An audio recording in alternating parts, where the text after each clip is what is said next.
Bien, vamos a la palabra del Señor y vamos a Hebreos capítulo 11, versículo 1. Hebreos capítulo 11, versículo 1. Es el único versículo que hoy voy a tomar y luego vamos a pasar a Romanos capítulo 4, del versículo 18 al versículo 22, pero en la medida en que vamos a ir desarrollando el tema de hoy. Hoy voy a hablar acerca de la certeza y la convicción de lo que se espera.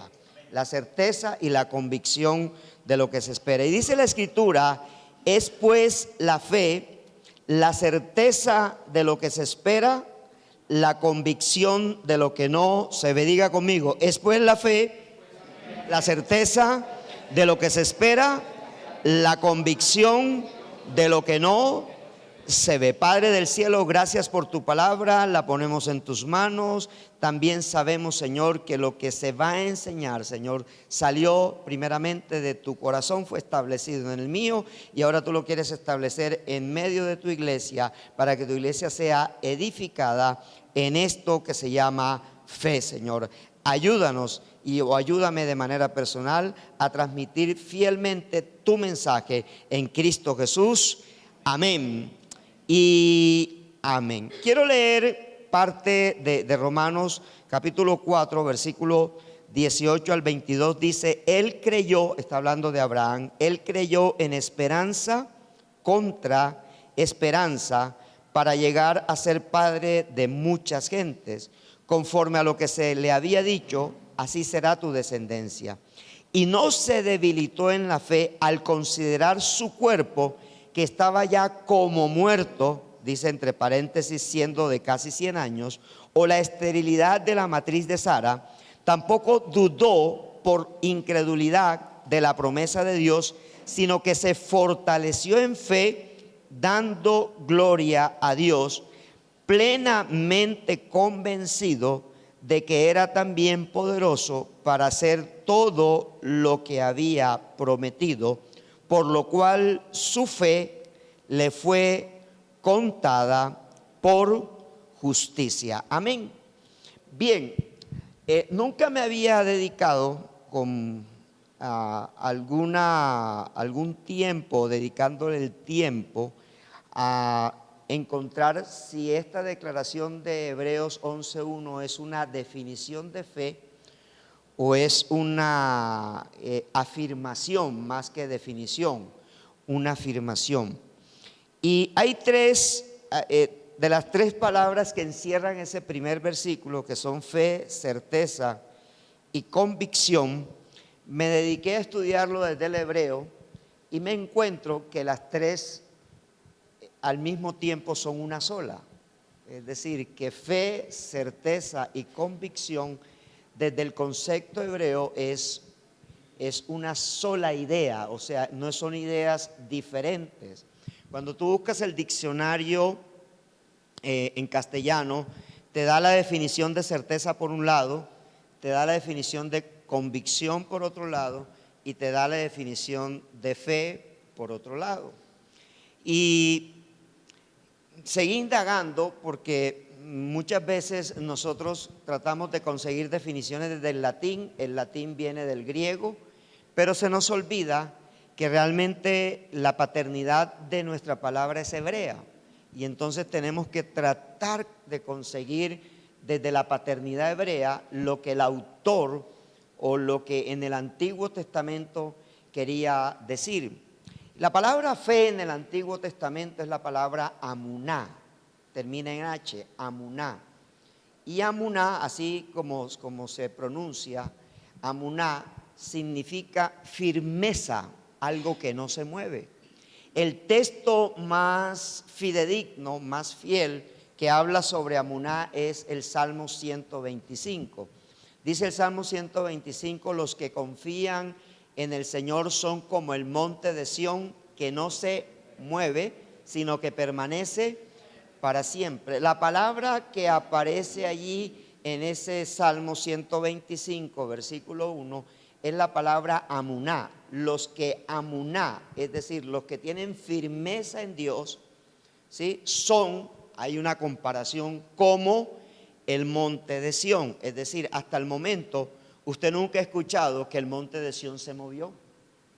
O sea, hasta el momento usted nunca ha escuchado que una montaña se ha movido, ¿sí? Usted siempre ha escuchado que el monte de Sión existe, y existe desde que Israel conoció a Dios en ese monte a través de Moisés. Le dio vuelta a ese monte durante 40 años, entró a la tierra prometida y el monte ha estado ahí. Entonces, cuando el autor a los hebreos está escribiendo, le está escribiendo a un pueblo judío que se convirtió a Cristo, pero que en ese momento estaba pasando el trago más amargo de su vida.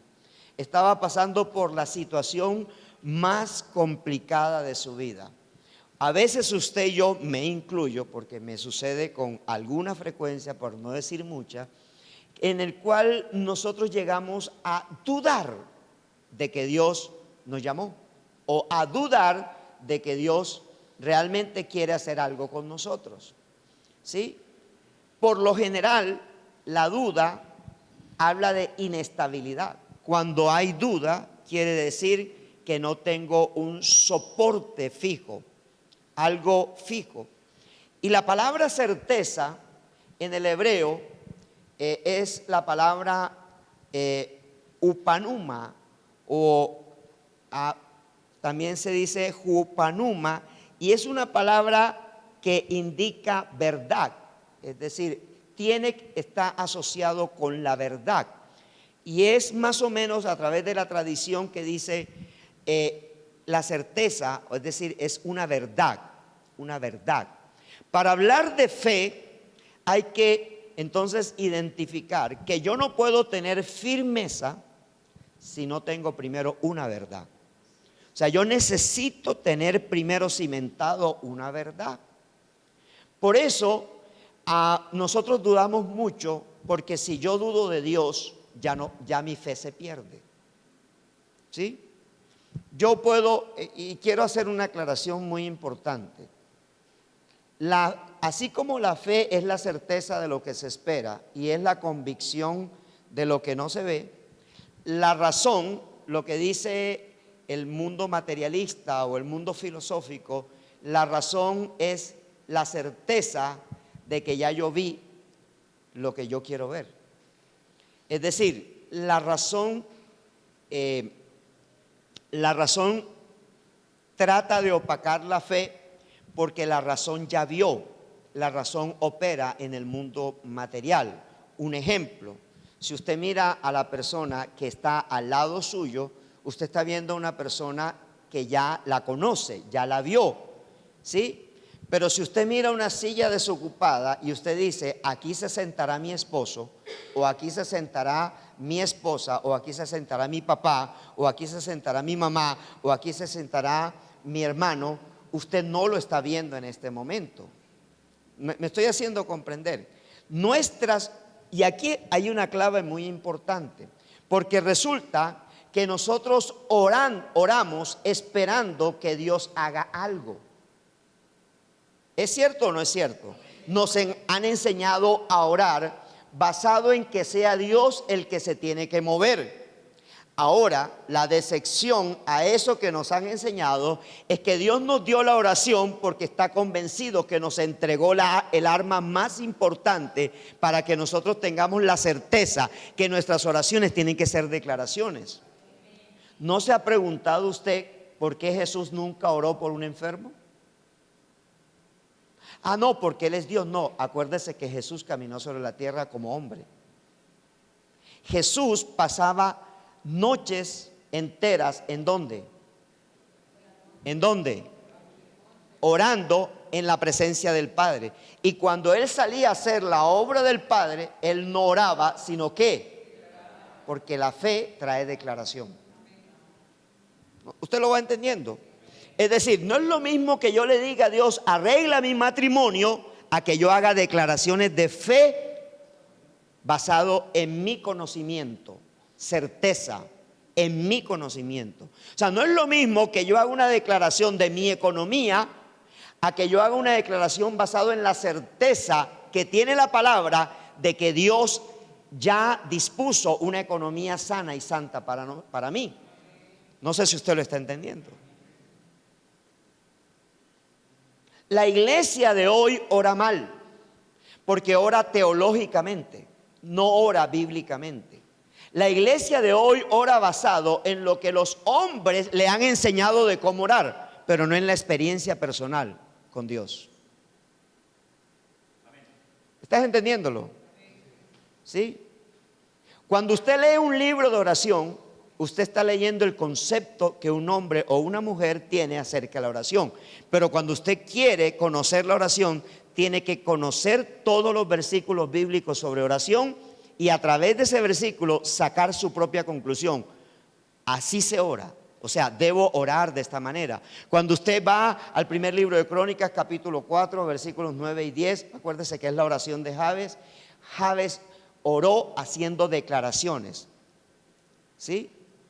Si ensancharas mi territorio. O sea, hace declaraciones específicas. Hace declaraciones y es lo que quiero que entiendas. Una cosa es la oración del incrédulo porque no conoce la verdad. Y otra cosa es la oración del creyente. Y la mayoría de los creyentes oran como el incrédulo. ¿Aló? O sea, ¿qué es orar como el incrédulo? No sé si Dios lo va a hacer. Y ese no sé si Dios lo va a hacer automáticamente en el mundo espiritual rompe conexión entre el cielo y la tierra. ¿Aló?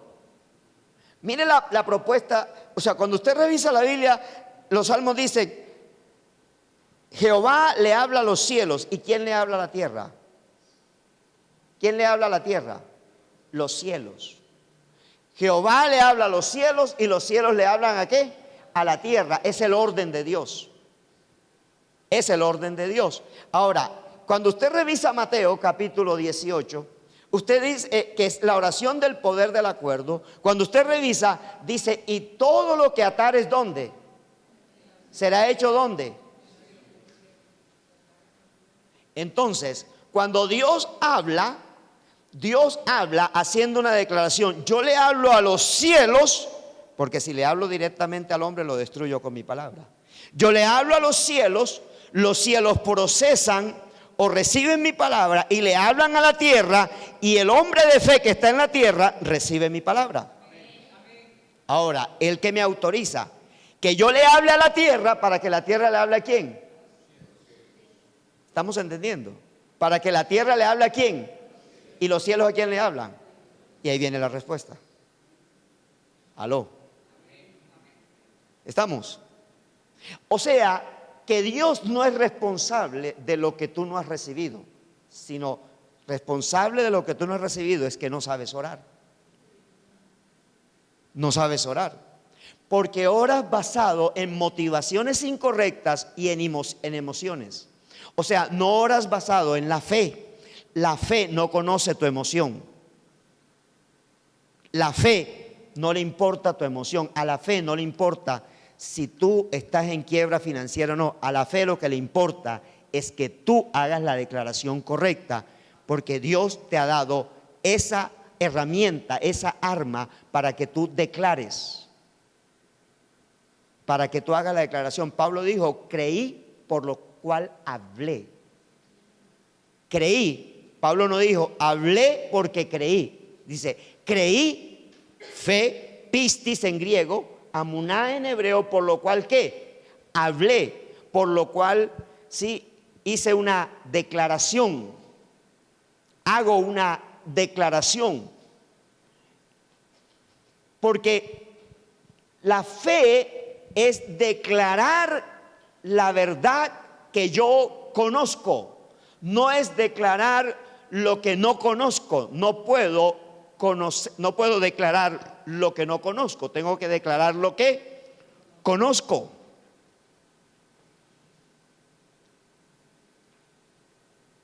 Porque yo no puedo tener, ahora viene la tercera palabra, convicción. La palabra convicción en el hebreo es estar encarcelado.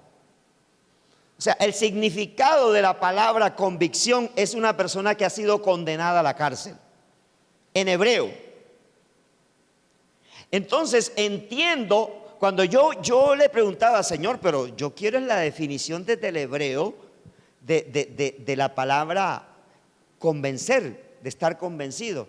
Me dice, es cuando yo hago la imagen de estar convencido, quiero decirte que no es que el que esté encerrado esté convencido, sino que el que está encerrado por alguna creencia. Y esa creencia lo llevó a hacer algo malo que lo están castigando. La palabra convicción es atarme a aquello que yo creo. ¿Estamos claros? Entonces, si yo hago todos los días declaración de que, ay, yo soy un pobrecito, nadie se apiada de mí,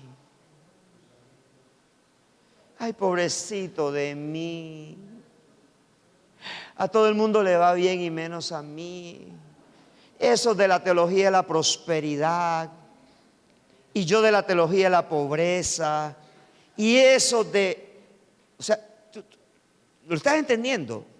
¿Sí? Mira, hay alguien que va a decir, ay, pero esa camiseta vale 18,000 pesos. Y va a creer en su mente que no tiene 18,000 pesos para... O sea, ¿lo estás entendiendo? O sea, cuando tú oras, lo que tú oras son tus convicciones. Escúchame esto. Lo que tú oras son tus convicciones. No son palabras, son tus convicciones. Por lo tanto, si no tienes convicciones, ¿qué es lo que no tienes que hacer? No debes orar. Porque no tienes convicciones. Entonces los pastores somos dados a decirle a la gente, ore hermano, pero ¿qué va a orar? Dígame, ¿qué va a orar? ¿Cuál es la convicción que tú vas a orar? Porque mucha gente a los 10 minutos ya no tiene nada que decirle a Dios. Porque si no hay convicción, es porque no hay conocimiento. Y si no hay conocimiento, no hay certeza. Y si no hay certeza, no hay fe. ¿Aló? ¿Alguien que le diga algo a Dios en este momento? En pocas palabras, Dios te ha dado a ti y a mí, o nos ha dado a nosotros, la autoridad de cambiar circunstancias. Autoridad de cambiar circunstancias. Porque la fe no niega el momento actual que estás viviendo, pero te da la oportunidad que tú lo cambies con una declaración. Lo que no puedes declarar es lo que no tiene convicción en tu vida. Porque tú tienes que ser un convicto. La palabra que se usa en hebreo para convicción es ser un convicto. ¿Qué es un convicto? Alguien que está atado, alguien que está esclavizado, alguien que le pertenece a otro. Entonces ahí es donde está la clave de la declaración de fe. La fe es estar convicto a la certeza de que lo que Dios dice o dijo es verdad, es real, yo la creo, por eso la declaro, por eso la confieso. ¿Aló? ¿Por qué no aparece una oración de dinero en la palabra? ¿Por qué no aparece una oración de vamos a orar por la salvación de la familia? Porque Dios te dio la autoridad que tus declaraciones te hagan un convicto de Él. O sea, tus declaraciones te hagan un convicto de Él. Es decir, yo estoy atado, Señor, no veo nada. No veo nada, yo no veo nada. Yo hace 10 años no veía una alabanza, hace 8 años no veía una alabanza, yo hace 10 años no veía una iglesia con 2 cultos, no me pasaba por la mente. No veía una iglesia por el tercer culto. Cuando aquí se abrió el segundo culto, no había gente para el segundo culto, y se va a abrir el tercer culto sin haber gente para el tercer culto. Pero lo que sucede es que cuando tú haces la declaración, el mundo espiritual, antes de darle el aplauso, el mundo espiritual tiene que reconocer tu autoridad delante de Dios.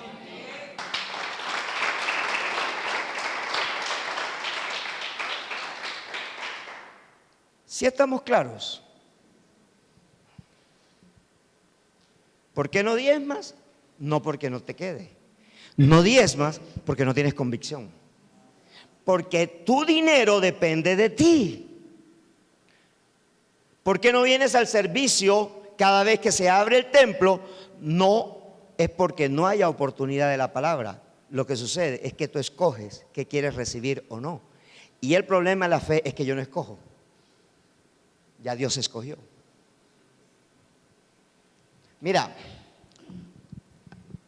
cuando tú estás viviendo un problema o cuando tú estás viviendo una circunstancia, lo primero que el enemigo te siembra en la mente se llama: no vayas más a la iglesia. Esa es la primera declaración que te manda, el primer dardo de fuego que te manda el enemigo: no vayas más. ¿Para qué sigues ese cuadernillo? No lo sigues comprando, esos 6,000 pesos botados ahí. El diablo no ataca al que está parado firmemente en la fe. Escucha esto: el diablo no ataca al que está parado firmemente en la fe. Lo bombardea, sí, pero no lo ataca. Porque él siempre va a bombardear. Lo que pasa es, para yo no responsabilizarme de mi falta de convicción, prefiero buscar un culpable, y el pobrecito es ese pobre diablo. ¿Sí? El matrimonio no se va a destruir porque otra se metió. El matrimonio se va a destruir porque tú no has tenido convicción de saber que ese matrimonio te lo entregó Dios.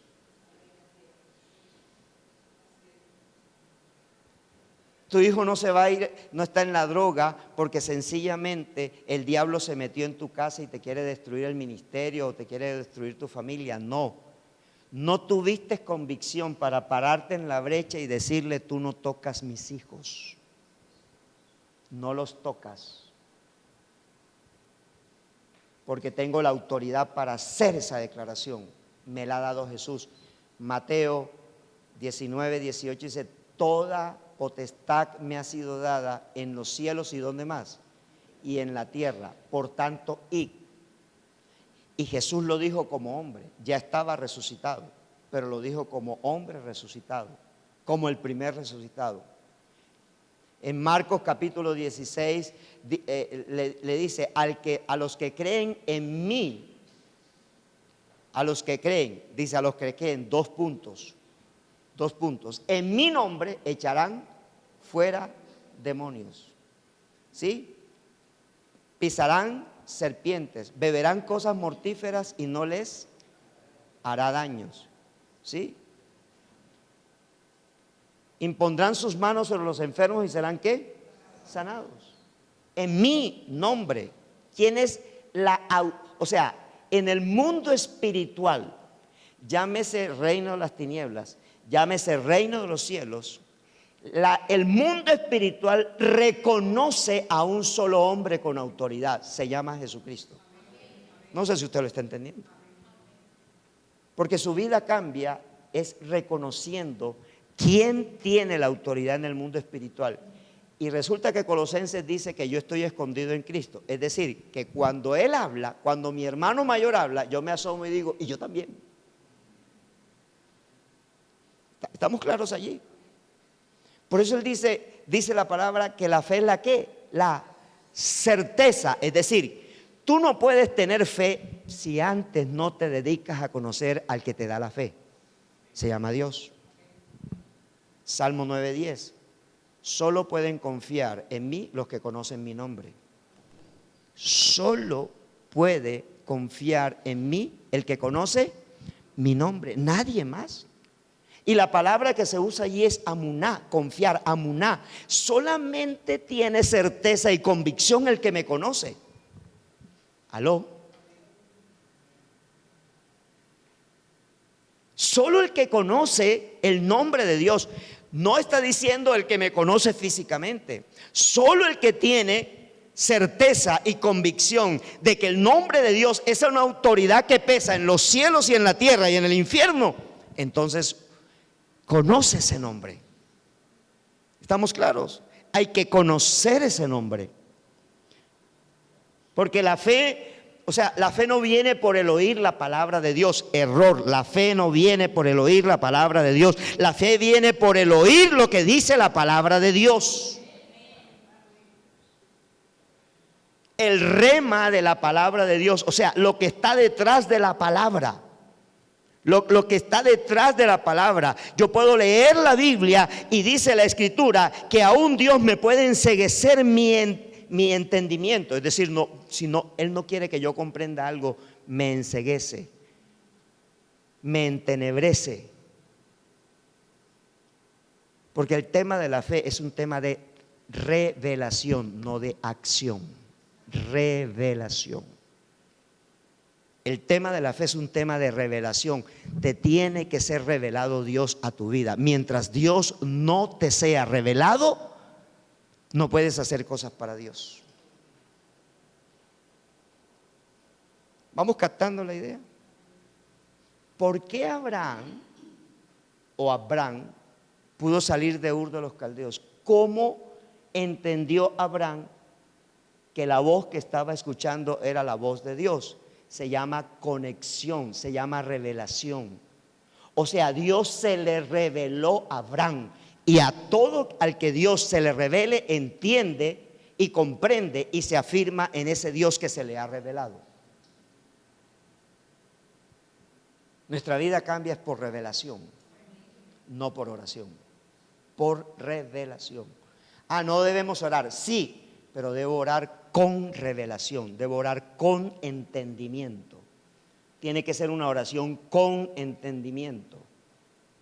Una oración en donde entiendo el poder de lo que estoy declarando, me escucho con lo que estoy declarando. Por eso yo oro escribiendo. Mis oraciones todas son escritas, para que cuando pase el tiempo digo, wow, en el 2018, 19, el Señor me dijo esto, estamos en el 27 y se cumplió. Las palabras, ¿quién se las lleva? El viento. Tú no puedes orar, bla, bla, bla, escribe. Cada oración tuya, y en medio de ese escribir aparece la voz de Dios diciéndote, hijo mío, y escribes, y escribes, y escribes. Y después, ¿sabes qué haces? Cierra ese cuaderno, no lo leas. Ábrelo un año más tarde. Ábrelo 2 años más tarde. Ábrelo 5 años más tarde. Y te quedarás asombrado que Dios te habló. ¿Sí me hago entender? Nos enseñaron a orar mal. Nos enseñaron un modelo humano de oración, no un modelo divino de oración. Clama a mí y yo, ¿a quién? A Él. Todo lo que pidáis al Padre en mí. Entonces, ¿es porque Jesús lo hizo o por la autoridad que tiene Jesús? O sea, todo lo que pidáis al Padre, en el que tiene la autoridad para gobernar la tierra y el cielo, el Padre lo dará. Porque ahí es donde está la clave. La fe es la ¿qué? Certeza, amuná, firmeza. Pero para tener firmeza yo necesito conocer en quién confío, el nombre del que confío. ¿Sí? Solo los que conocen mi nombre pueden confiar en mí, dice el Salmo 9. Solo el que conoce su nombre. Esa es la diferencia. La diferencia entre el que pide oración y el que ora es que conoce el nombre de Dios. El que pide oración duda, el que ora ya tiene firmeza. O sea, ya tiene un conocimiento de la fe. ¿Estás ahí?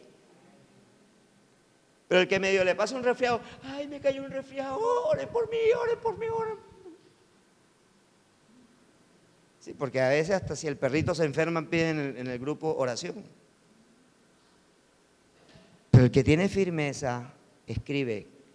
¿Hay alguien que me pueda escribir por el interno qué necesita que yo le vaya y le lleve a la presencia del Señor en su nombre? Eso es lo que cambia. Eso es lo que cambia. Si usted revisa el Nuevo Testamento, los discípulos oraban en favor de, pero por ellos no oraban. Oraban unos por otros, sí. Pablo oraba por Pedro, pero Pedro ¿por quién oraba? Por Pablo. Bernabé oraba por Pablo, Pablo oraba por Bernabé. Y cuando Pablo pedía oración decía, para que se me abran puertas a fin de que el evangelio pueda ser predicado. Es decir, Pablo hacía oraciones concretas, correctas. Porque la fe te lleva a ser una persona íntegra en tu oración. Te lleva a ser una persona de dimensión en oración. No pides por pedir, no oras por orar, no clamas por clamar. Tienes definido una meta del por qué vas a la presencia del Señor. Y entienda esto, la fe fue diseñada, fue hecha para que toda declaración nuestra haga temblar la tierra y los cielos. Fue hecha, fue diseñada para eso.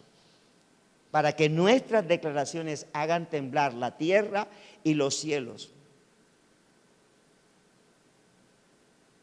Satanás no puede meterse con una persona que conoce el nombre de Dios. ¿Tentó a Jesús? Sí, pero sabía que no lo iba a hacer caer. Igual te tienta a ti, igual me tienta a mí, pero si sabemos dónde estamos parados, es decir, amuná, mi fe es Dios, no me mueve.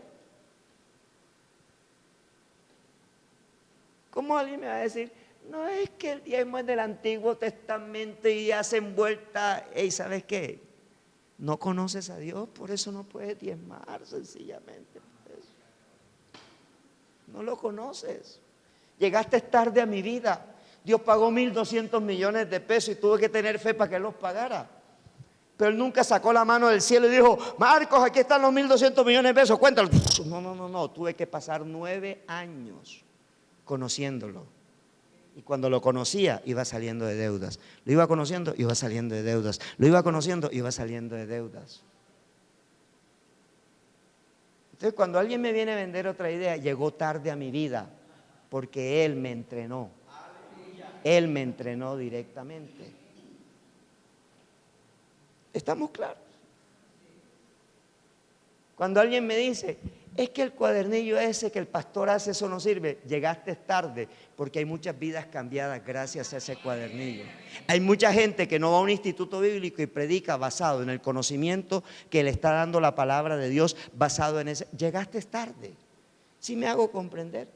Tu vida no va a cambiar porque asistas a una iglesia. Tu vida va a cambiar porque conoces el nombre de Dios. Eso es lo que produce un cambio en tu vida. Si conoces el nombre de Dios, tu vida va a cambiar. Puedes cambiar, puedes ir de domingo a domingo tratando de encontrar la iglesia perfecta. Te vas a decepcionar, no la vas a encontrar. No existe el pastor perfecto, porque el que no grita habla despacio, y el que habla despacio no grita, y el que tú ves maluquito no te gusta, y el que es bonito tal vez te guste y tiene otro defecto, y se lo vas a encontrar, porque la iglesia perfecta está en el cielo y necesitas morirte para llegar allá.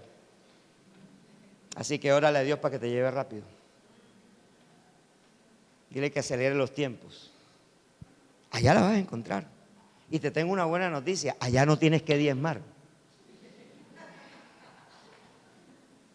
Allá no tienes que diezmar. Y te tengo otra mejor noticia, no tienes que orar allá. Y otra mejor, no necesitas fe, porque ya estás metido en la presencia del Señor. El tema no se trata de salvación, se trata de cómo vives aquí en la tierra. Y entonces hay 3 cosas de Romanos 4, 18 al 22. Abraham creyó en esperanza contra esperanza, porque aquí hay algo muy importante. Resulta que la fe es hermana de esperanza. Tú no puedes vivir sin fe, porque la fe tiene que ver con convicción, pero la esperanza tiene que ver con tiempo. La fe tiene que ver con convicción, pero la esperanza tiene que ver ¿con qué? Con tiempo.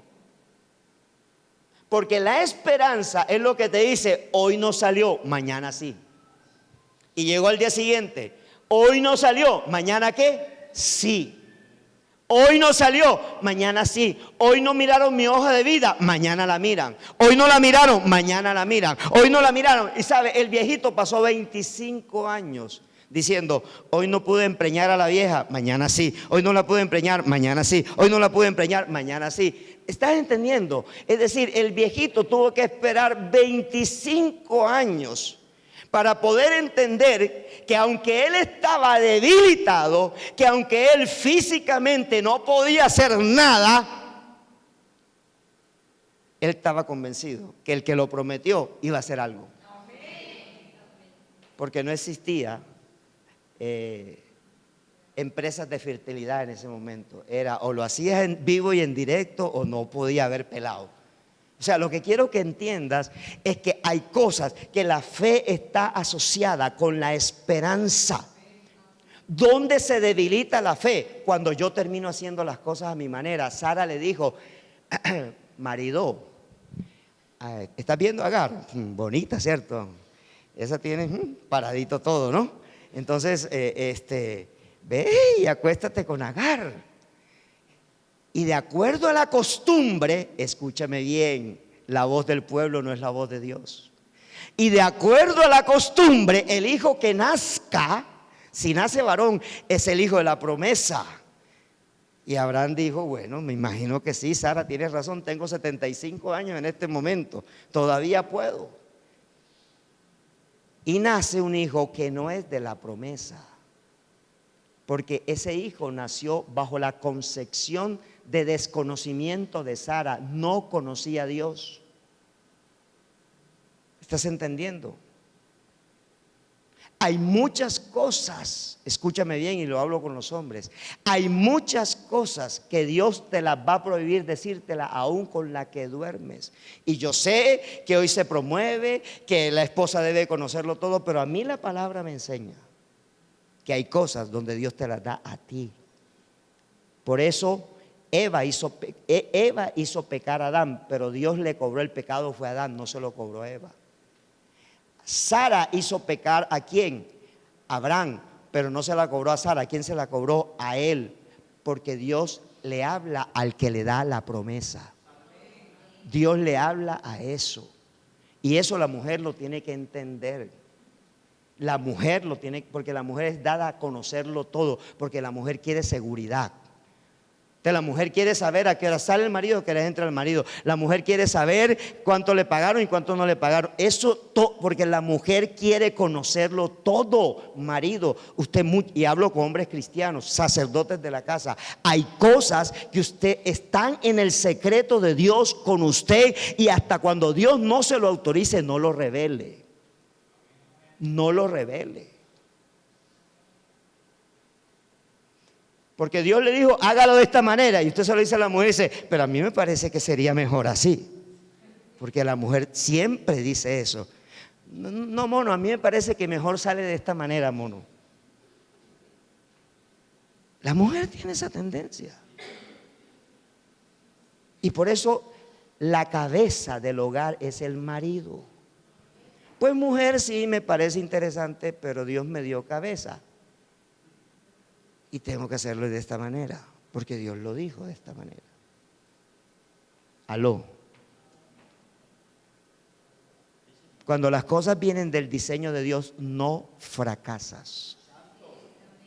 Cuando las cosas vienen del diseño de Dios, no fracasas. No fracasas. Porque su diseño jamás te llevará al fracaso. Su diseño te llevará al resultado, al éxito. ¿Estás entendiéndolo? Entonces, mira que es esperanza. Él estaba convencido de que iba a ser padre de mucha gente, conforme a como se lo había dicho Dios. Así será tu descendencia. Dice, y no se debilitó en la fe al considerar su cuerpo como que ya estaba muerto. Y usted sabe que Abraham creyó en esperanza contra esperanza. Es decir, contra todo tiempo, él siguió creyendo. Porque el que se lo había prometido era ¿qué? Fiel. Entonces ahí tienes otro ingrediente. La fe está basada en la fidelidad de Dios y no en la mía. Porque Abraham falló. La fe está basada en la fidelidad de Dios. Y cuando tú miras la historia de tu familia, tú dices, ¿por qué me escogió a mí? Porque toda familia debe tener un Abraham. Toda familia debe tener un padre de la fe. Toda familia debe tener alguien a quien Dios lo llama y lo manda a hacer cosas que no se le meten en la cabeza a nadie. Y mira las tres cosas que dice. Él creyó, ¿cierto? Él creyó. Lo segundo que pasó con él, no se debilitó. Porque cuando tú pones la mirada en el nombre de Dios, aunque las cosas no las veas, no te debilitas. No te debilitas. Mi esposa lo sabe, mis hijos lo saben. Yo me deprimo y ellos saben que me voy para el centro, pero no de Medellín, me voy para el centro de la cama. Y ahí me clavo a dormir 2 horas, pero a las 2 horas me levanto y ya tengo una idea. Porque en esas 2 horas mi espíritu sigue conectado con el Espíritu de Dios y viene una respuesta. Y siempre digo, lo vamos a hacer de esta manera, lo vamos a hacer de esta manera. Y ahí comienza a operar Dios. Ahí comienza a operar Dios. Dios a cada uno nos dio un atributo para hablar con Él, una forma para hablar con Él. Dios no va a reconocer que si la oración se hace de rodillas o sentado, que si se hace acostado. No. Es decir, Dios no mira posición, mira convicción. Dios no mira posición, mira convicción, convicción. Cuando usted mira la película Cuarto de Guerra, esa mujer era sentada y acostada en ese cuarto, pero no estaba de rodillas. ¿Y cómo vio el milagro? Porque Dios mira es la convicción, no la posición. La posición es religiosa, la convicción es relacional.